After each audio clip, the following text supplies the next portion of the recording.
Jesus went into the synagogue again and noticed a man with a deformed hand. Since it was the Sabbath, Jesus' enemies watched him closely. If he healed the man's hand, they planned to accuse him of working on the Sabbath. Jesus said to the man with the deformed hand, "Come and stand in front of everyone." Then he turned to his critics and asked, "Does the law permit good deeds on the Sabbath, or is it a day for doing evil? Is this a day to save a life or to destroy it?" But they wouldn't answer him. He looked around at them angrily and was deeply saddened by their hard hearts. Then he said to the man, "Hold out your hand." So the man held out his hand, and it was restored. At once the Pharisees went away and met with the supporters of Herod to plot how to kill Jesus. Jesus went out to the lake with his disciples, and a large crowd followed him. They came from all over Galilee, Judea, Jerusalem, Idumea, from east of the Jordan River, and even as far north as Tyre and Sidon. The news about his miracles had spread far and wide, and vast numbers of people came to see him. Jesus instructed his disciples to have a boat ready so that the crowd would not crush him. He had healed many people that day, so all the sick people eagerly pushed forward to touch him.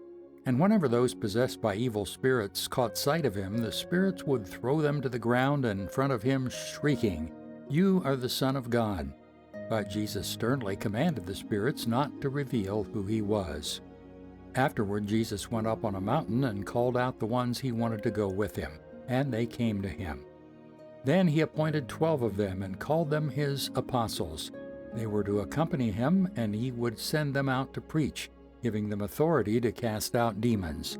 These are the 12 he chose: Simon, who he named Peter, James and John, the sons of Zebedee, but Jesus nicknamed them sons of thunder, Andrew, Philip, Bartholomew, Matthew, Thomas, James the son of Alphaeus, Thaddeus, Simon the Zealot, Judas Iscariot, who later betrayed him.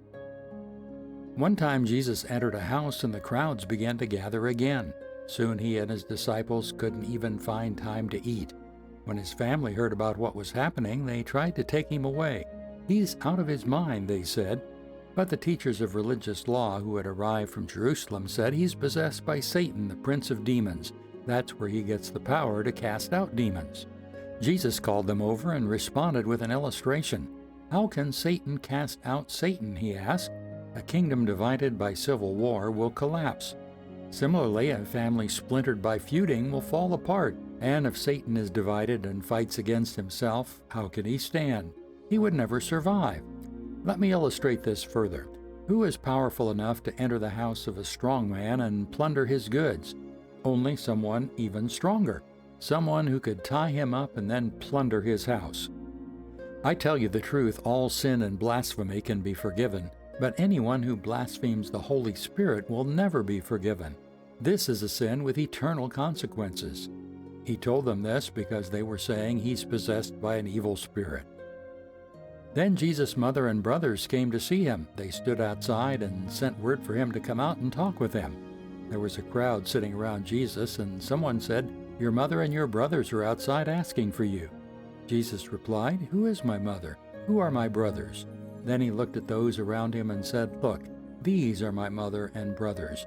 Anyone who does God's will is my brother and sister and mother."